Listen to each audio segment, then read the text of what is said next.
Bonjour Jonathan. Bonjour Thomas. Heureux de vous retrouver pour faire un point sur les marchés financiers. On va s'intéresser plus particulièrement aujourd'hui au taux d'intérêt parce que, en effet, vous l'avez remarqué, c'est un marché qui n'est pas de tourpeau. Non, effectivement, comme on l'a intitulé, en fait, les taux d'intérêt jouent aux montagnes russes. Et c'est pas une dédicace à la Coupe du Monde. Hein. Non, rien à voir avec la Coupe du Monde. C'est beaucoup plus plat la Coupe du Monde d'ailleurs. Ouais, c'est parfois ennuyeux la Coupe du Monde quand on regarde l'équipe de France. En revanche, sur les taux d'intérêt, on ne s'ennuie pas parce que depuis quelques temps, il se passe toujours quelque chose sur les marchés financiers et ça se traduit sur la courbe des taux d'intérêt. On peut peut-être regarder vous nous avez apporté le l'illustration. graphique, on va le découvrir ensemble. Un graphique qui en effet est assez impressionnant parce que on voit qu'en l'espace de quelques mois, on a touché un plancher de 0,45%, on est remonté à un peu plus de 1%, et là on revient à 0,66%. Donc on joue au yo-yo, hein, pour faire simple. Oui, tout à fait. On voit que si on prolongeait, si on regardait plus en arrière, en fait, l'historique des taux d'intérêt, on se rendrait compte qu'on a connu une longue tendance, pendant de longues années, une tendance de baisse des taux d'intérêt. Et là, on est en train de vivre un retournement de cycle, un retournement de l'évolution des taux d'intérêt qui maintenant vont repartir à la hausse. Et donc la question est de savoir, c'est toujours la période la plus critique pour savoir quand est-ce que les taux vont vraiment entamer le départ. Ça aurait dû être le cas avec la crise italienne, ça n'a pas été le déclencheur en tout cas. Alors, ça a même eu un effet inverse quand on regarde le taux français ou les taux allemands. Le taux italien n'a pas eu la même courbe. Sûr. Lui, il a flambé, il a dépassé les 3%, alors qu'il y a ce qu'on appelle un flight to quality, un retour vers le papier dit de qualité. La dette française est jugée de qualité par les investisseurs. Donc les taux ont baissé avec la crise italienne. Et ça prouve que la France, pour l'instant, est dans le bon panier. Tout à fait. Jusqu'à présent, on profite, à chaque fois qu'il y a une crise sur les marchés, on a tendance à en profiter. On voit que les taux de la dette française baissent. Mais alors, il faut m'expliquer ce paradoxe. Vous nous dites on est dans un cycle où la remontée des taux est annoncée, ça a commencé aux États-Unis, et pourtant, ce n'est pas ce qu'on voit actuellement sur l'OAT 10 ans, sur le bon du Trésor à 10 ans en France. Oui, parce que d'abord, il faut savoir que les taux d'intérêt à long terme, c'est vraiment l'anticipation qu'on a des taux d'intérêt à court terme qui sont fixés par la Banque centrale européenne. Donc en fait, ça revient à dire quelle sera l'évolution des taux d'intérêt à court terme dans le futur sur les 10 prochaines années. Donc la clé, c'est la Banque centrale qui la détient. Qui s'est exprimée d'ailleurs récemment. Et finalement, pas de grande surprise. Alors, au contraire, elle a même plutôt surpris puisqu'elle est apparue un peu plus colombe que faucon, donc elle est apparue plus accommodante. Et elle a justement expliqué que les taux ne remonteraient pas avant au moins l'été 2019, alors qu'on pouvait penser qu'elle remonterait les taux un peu plus vite. Et c'est ça qui fait ces grandes variations sur les taux d'intérêt. D'accord, donc c'est justement une surprise. Il y a un changement de pied en fait, de la Banque centrale européenne dans ses annonces.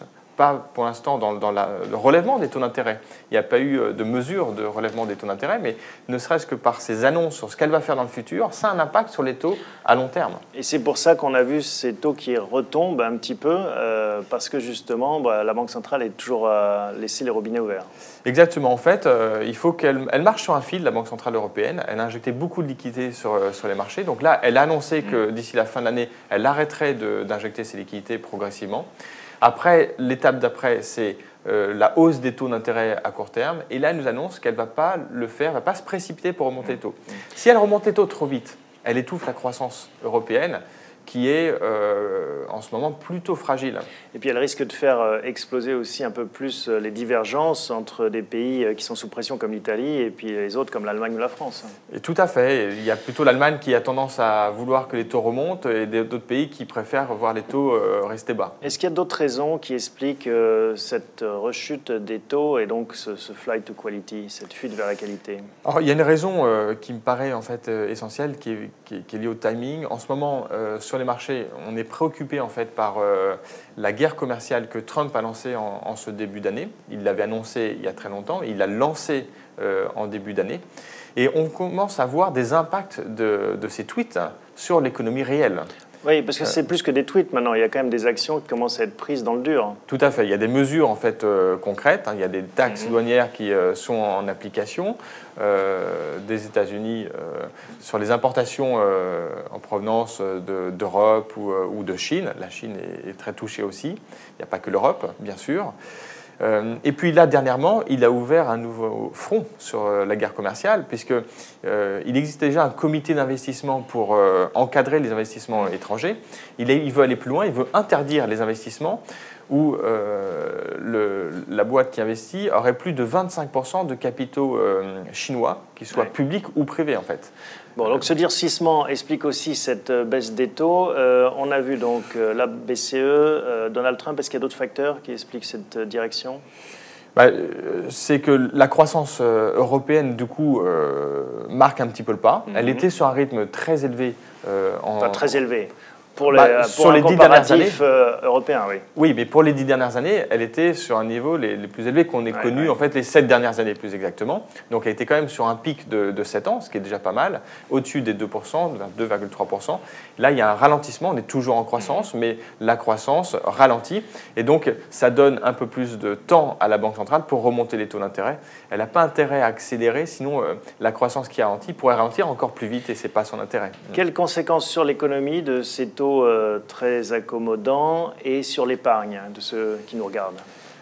Sur l'économie, la BCE fait ça justement pour continuer à stimuler l'économie à un moment où elle en a un peu plus besoin qu'en fin d'année dernière. Donc ça, c'est bien qu'elle le fasse, c'est bien qu'elle le fasse pour les marchés, c'est un soutien pour les marchés financiers aussi.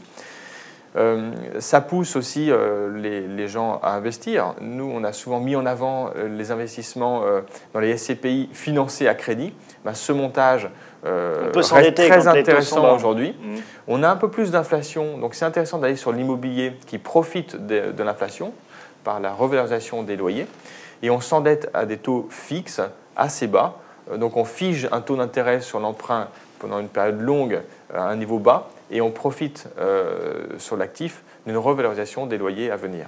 Bon, on a zoomé en effet sur les taux d'intérêt. Si on dézoome un peu d'un point de vue plus global sur les marchés financiers, qu'est-ce qu'il faut retenir par rapport à la précédente émission ?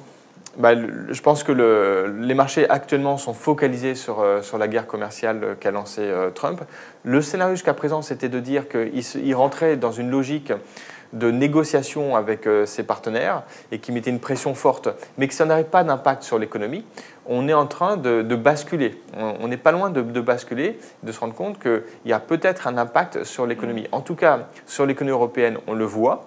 Sur le moral des investisseurs, sur le moral du climat des affaires en Allemagne, il y a un impact de la guerre commerciale. Et l'Allemagne est plus touchée puisqu'ils exportent plus, donc ils s'interrogent plus. Ça veut dire moins d'investissement des entreprises. Le carnet de commandes des entreprises qui baisse, ça a un impact. Ça a un impact aussi en Chine.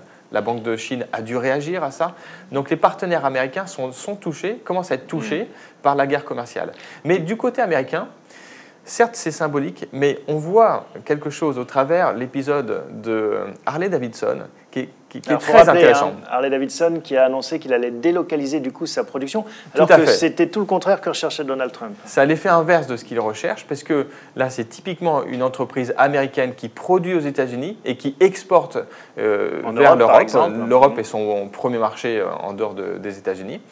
Et pour éviter qu'il y ait des rétorsions de la part des Européens qui ont mis en place des barrières, des taxes douanières, ils ont dit qu'ils allaient produire dans des pays qui ne font pas l'objet de taxes de l'Europe. Donc on voit bien qu'au travers de cet exemple, qu'il y a beaucoup d'entreprises américaines qui exportent vers l'Europe, qui seront touchées en fait par les mesures que l'Europe va prendre. Bon, avec cette menace d'un cercle vicieux qui s'installe, concrètement, pour l'épargnant, qu'est-ce qu'on fait en bourse actuellement ? Alors, en bourse, c'est justement tendu parce qu'on est, on est vraiment dans ce bras de fer. Et au-delà de l'Europe, je pense que le bras de fer, il est plus intense entre la Chine et les États-Unis. Mais pour l'épargnant européen, est-ce qu'il faut sortir du CAC, par exemple, en France ? Donc on est en ce moment sur une période critique par rapport à la guerre commerciale. Je pense que ça ne va pas durer non plus éternellement, parce qu'on voit que les partenaires américains commencent à être touchés, et ce n'est pas dans l'intérêt de Trump que les partenaires s'écroulent. On voit bien qu'à un moment donné, les États-Unis vont également être touchés si ça continuait comme ça, et donc il va falloir qu'ils s'arrêtent. Il va finir par obtenir des choses. Il avait déjà obtenu des choses, peut-être qu'à ses yeux, ce n'est pas suffisant, mais je pense que tous les acteurs, à un moment donné, vont être raisonnables et vont accepter de coopérer et de faire un pas l'un vers l'autre. Donc je pense que les fondamentaux vont revenir en fait sur le devant de la scène. Pour l'instant, les marchés ont baissé alors que les fondamentaux sont toujours bons. Bon, un scénario de colombe, pas de faucon. Non, je ne crois pas quand même à une forte crise sur les marchés financiers dans les semaines à venir. Jonathan Lévy, merci de nous avoir expliqué et donné votre vision sur ces marchés financiers. On se retrouve en juillet, fin juillet, pour un nouvel épisode. Tout à fait. À très bientôt. Merci Jonathan.